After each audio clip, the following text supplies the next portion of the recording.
Hello everyone and welcome back to Mr. Korea. Today we are going to be talking about my top 5 tips for ticketed players for GoFest 2022. Now, I'm not going to be going over all of the details in this video. You can go back and check out my GoFest 2022 information detailed video that I'll probably link somewhere up here. But today is just going to be about my top 5 tips in preparation for the event for ticketed holders. Okay, so tip number 1 is going to be to clean out your Pokemon storage space. That means going in, getting rid of any 0, 1, and 2 stars that you're never going to use, that you don't really need, and also cleaning out even 3, 4 stars that you don't need. My recommendation is to go in and to search it by number so you can actually see how many of each Pokemon that you have, and in that way you can see, okay, I already have a really good 3 or 4 star, I don't need this other 3 or 4 star, and I can just get rid of it. That's my number 1 piece of advice, guys. Clean out your Pokemon storage. Do not hoard, do not hold on to things, and I use the word hoard relatively frequently when I'm doing videos like this because I know quite a few people that like to hold on to everything and they don't like to get rid of stuff. For a Pokemon event like GoFest, you're going to be catching a ton of Pokemon and you don't want to have to stop in the middle of catching to clear out your inventory. All right, so go ahead and do that before the event. You can do it today, you can do it tomorrow, you can do it next week. I usually do it like 2 or 3 days before the event. Clean it out, make sure you've got space. For me, I have enough space that I tend to try and clear out at least 1,000 so that I have room for 1,000 new Pokemon in my storage. Going hand in hand with clearing out your Pokemon storage, I also recommend that you go ahead and you start clearing out your item inventory storage. And what I mean by that is try to lessen the number of regular Pokeballs you have and increase the number of Great Balls and Ultra Balls. The ones that I tend to stack up are Ultra Balls because they have a greater chance of catching Pokemon. And really, unless you have a Go Plus, you don't really need to be saving Pokeballs. You want to save those Great Balls, you want to save those Ultra Balls.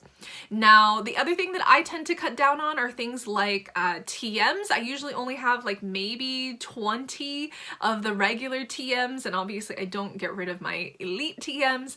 And also Pokemon evolution items. You don't need 10, 20, 30 of those. Like, you don't need them.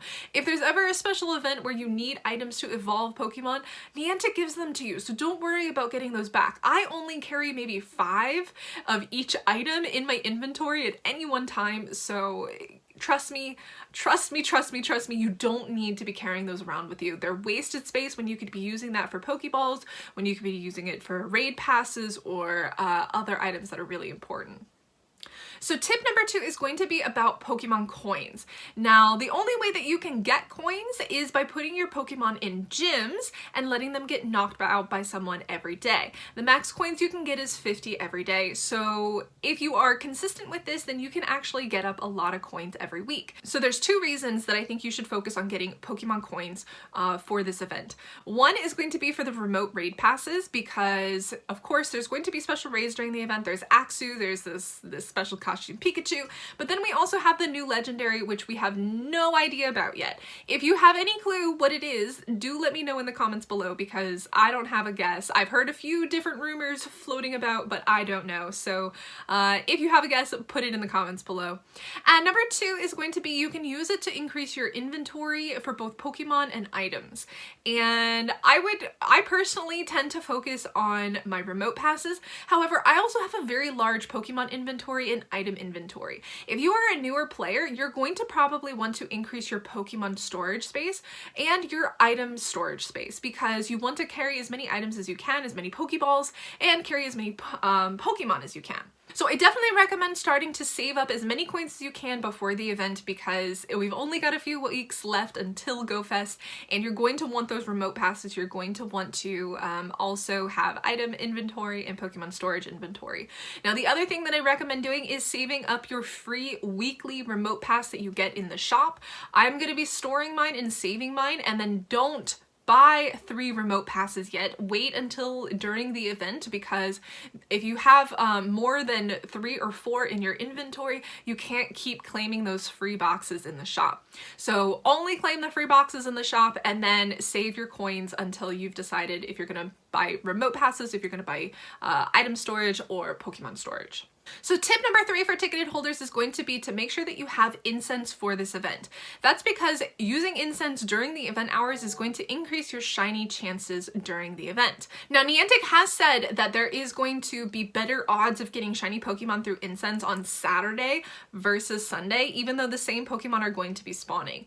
I don't really know the reason behind that, why there's more likelihood of getting shinies on Saturday versus Sunday, but that's what they've said. So really, if you are going to be focusing on getting a certain type of shiny, make sure you're focusing on Saturday, getting that incense, walking around, being around lured Pokestops and things like that. Now, something else you're going to want to think about during this event is the global challenges that will be happening every hour during the habitat hours on Saturday. And I say this because if we complete the global challenges every hour, then what happens is we get a special boost. It could be XP, it could be dust, it could be candy, similar to kind of the global challenge that happened just recently with the water festival and getting more candy. So this will probably happen during this event as well.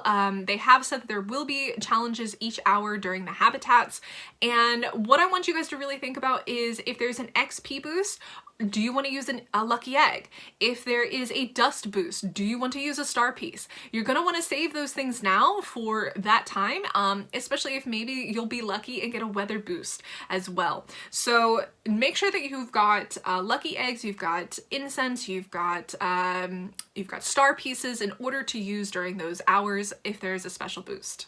And finally, my last tip for ticketed players is going to be to really plan out your day. Know what you're going to do, know where you're going to go, and how long you're going to be there. That means choosing a place that has Pokestops and choosing a place that has gyms. Why? Because we get 9 free raid passes on Saturday and Sunday. You're going to want to use them, and in order to use them, you need gyms. They're not going to be remote passes, they're going to be local passes. So plan out where you're going to go. And if you go to a place with a lot of people and a lot of Pokestops, chances are they're going to lure up and you do not need to use any lures. So one of the things I like to do is go to a really popular place, and then I can just sit there and catch Pokemon, and I don't have to worry about using lures because other people have already done it for me. Now recently I've really been working on research in order to get high IV Pokemon, and I'll talk about that probably in a future video, but really what you're going to want to also think about is that there are these special kind of challenges that you will have to choose. There's basically 2 big decisions you'll have to choose during the day, or make during the day, I should say. One is going to be the difficulty level. Either there's like relaxed, there's standard, and there's master.